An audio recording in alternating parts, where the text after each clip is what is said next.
Well, no, it hasn't. Even though I'm not familiar with a lot of the educational applications when it comes to intelligence itself, no changes.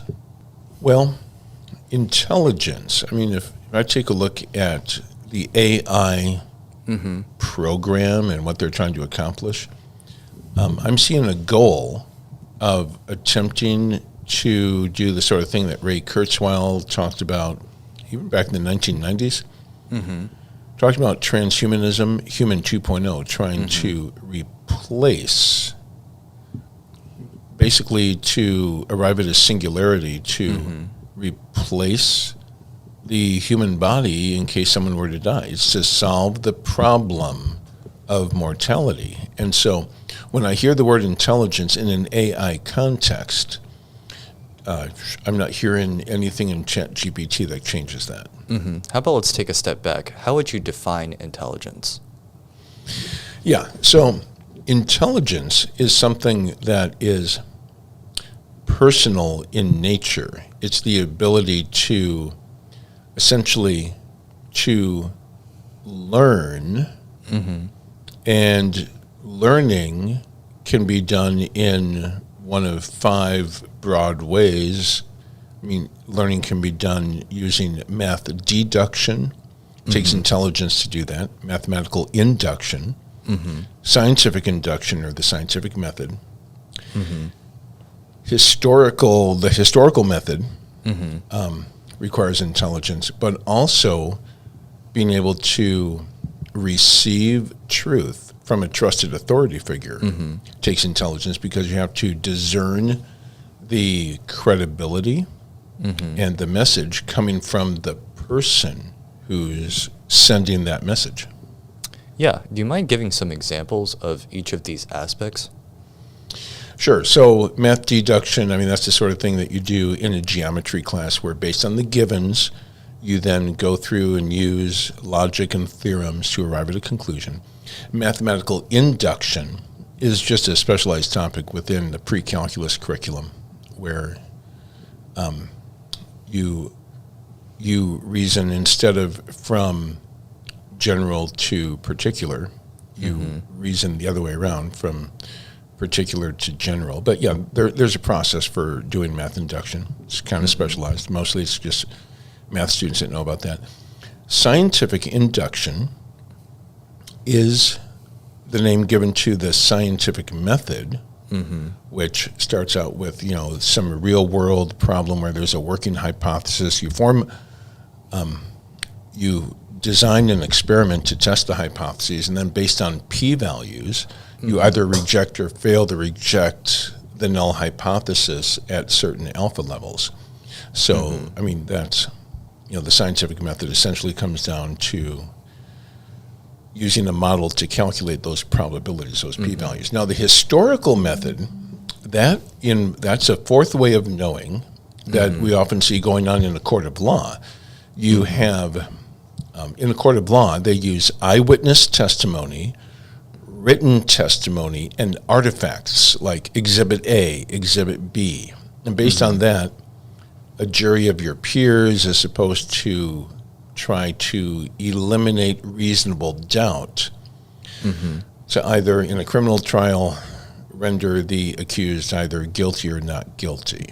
So this is actually what can be used to look at the claim that Jesus rose from the dead, and using the historical method, a reasonable person can arrive at a conclusion of whether or not Jesus rose from the dead. Notice that's not something that would be arrived at using math deduction, math induction, or scientific induction. Now, the fifth way, just receiving truth from a trusted authority figure. I mean, that happens, that's probably the way of knowing that people have the most experience with, because that's what we start with. That's when a child is in the relationship with their parents, they realize, my parents, they love me. I trust that what they're telling me is true, and they're receiving truth from before the time they can talk. Yeah, indeed. So are all these methods accurate, or is there some form of tolerance to how much inaccuracy there can be? Sure. Well, let's run down the line. Math deduction, If it does take you with 100% certainty from true premises to your conclusion. Now, if your premise is false, then the conclusions from math deduction are not going to be true. But if you have true starting points, then that works. Same thing with math induction.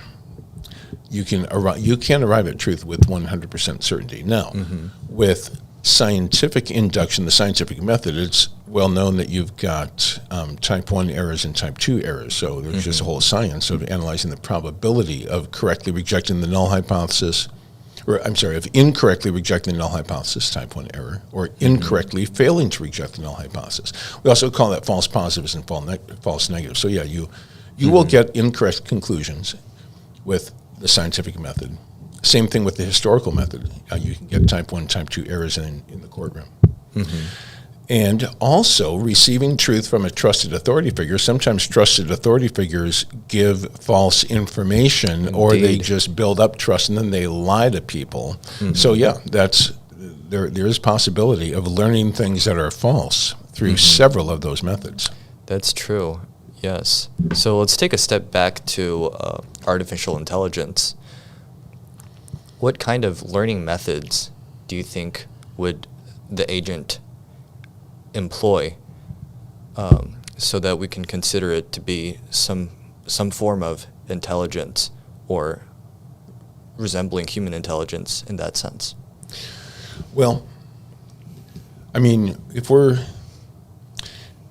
I think it sounds like your question is getting into the realm of the Turing test. Yeah, indeed. And I mean, yeah, that's how I'm interpreting your question, is that, wait a second, if artificial intelligence develops to the point that it has arrived at real intelligence, then as I've learned from you recently, I heard you describe it one time recently as if you have an interrogator who's questioning both an entity that both of which claim to be people, but one of them really is a person, the other one is an artificial intelligence agent. Indeed. If the interrogator cannot distinguish which one is the human person and which one is the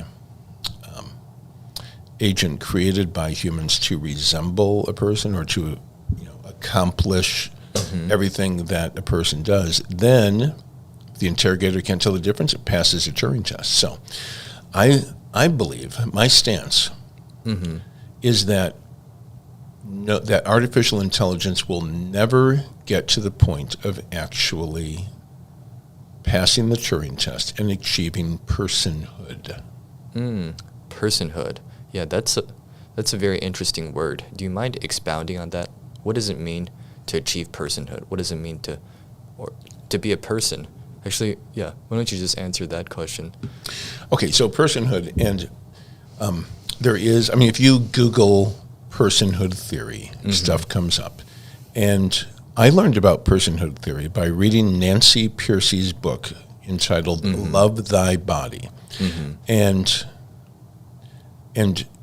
what she talks about, one thing she talks about to introduce personhood theory, which I was trying to figure out, how do I get Nancy Pearcey's ideas across? And so I decided to take Pearcey's ideas and put them into this airplane. It has a B and a P. The B stands for the body, in particular the human body, and the P stands for a person. And before we go further with the airplane here, this came into mainstream culture back in 2004 when John Kerry was running for president of the United States against the incumbent George W. Bush. And John Kerry was saying that he is pro-choice on the abortion issue. He's pro-choice, but he also believes that at conception,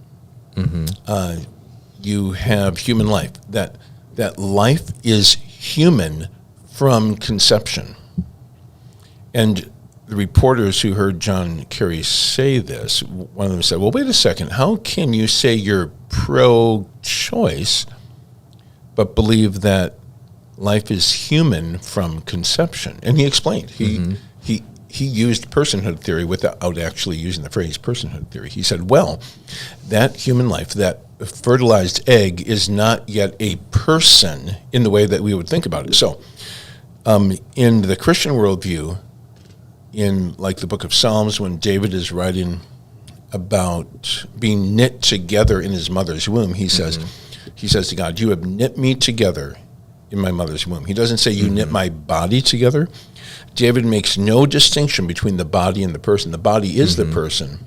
Person is the body. And so just to demonstrate visually, it doesn't prove anything, but I'm just going to...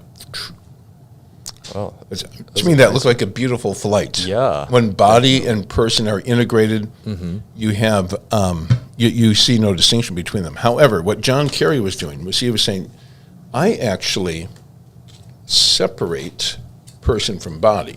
And this is what happens in personhood theory. Person is philosophically separated from the body, which that doesn't fly as well. No, it doesn't. And I would argue, do you mind handing me that body thing, Here. the body portion, just to illustrate this further? Personhood theory says you have a human body, but a human body is not a person yet. In order for a human body to be a person, personhood theory says there are certain things you can do to turn a body into a person. Which, by the way, is a very significant distinction because if you kill a human body in an act of abortion, but that body is not a person, it's just human, but it's not a person, then that's not murder. Murder is killing of a person, not like killing an ant or killing a flower. I have nothing against ants, I have nothing against flowers, but... There's a difference to that. You just don't get convicted of murder. You do that. But if you kill a person, a human person, that's murder. So there is motivation to separate personhood off. So personhood theory is a body of beliefs, and there's a lot of them, about what it takes for a human body to become a person. Some will say when a baby is born, it becomes a person, which is an arbitrary point to say, okay, let's say I had some tape, and we taped on the person part of the airplane. Or maybe when the baby becomes self-conscious, or when it's loved. If it's not loved, it's not really a person. Or maybe when it passes Algebra 2 or something. That would be detrimental. It would be detrimental to the person to have to pass Algebra 2? Well, it'd be detrimental to most people. Oh, yeah, right. Because, I failed. Not a person anymore. Gotcha. Or not a person yet. So... But this also has implications for later on in life, because if personhood is something that you can just attach to a human body, then you can just as easily detach it. Like, let's say later in life, if someone is no longer performing the functions that are accepted as, or viewed to be required to be a person, it's like, oh, you're not a person anymore, so then euthanasia becomes an issue. So this culture is swimming in the implications of having accepted personhood theory. I don't accept personhood theory. I see that I agree with John Kerry that life is human from birth, but it's also a person from, and not just birth, but from conception. At conception, you're talking about a person. Yes. But if you separate that off, then that will be the basis. Accepting personhood theory is the basis not only for accepting abortion, but also infanticide. You can use it too, as people get older, to justify participation in the hookup cultures. People say, well, let's have a relationship where our bodies relate to each other, but there's no personal commitment long term. Pornography is an industry that relies on people separating the person off from the body and saying, oh, okay, I'm just going to... The viewer relates to the body of a person, but not the person, then and they see no problem with that. It's like, but then also you see later on in life, as I mentioned, with euthanasia, that becomes an issue also. So, yeah, I think that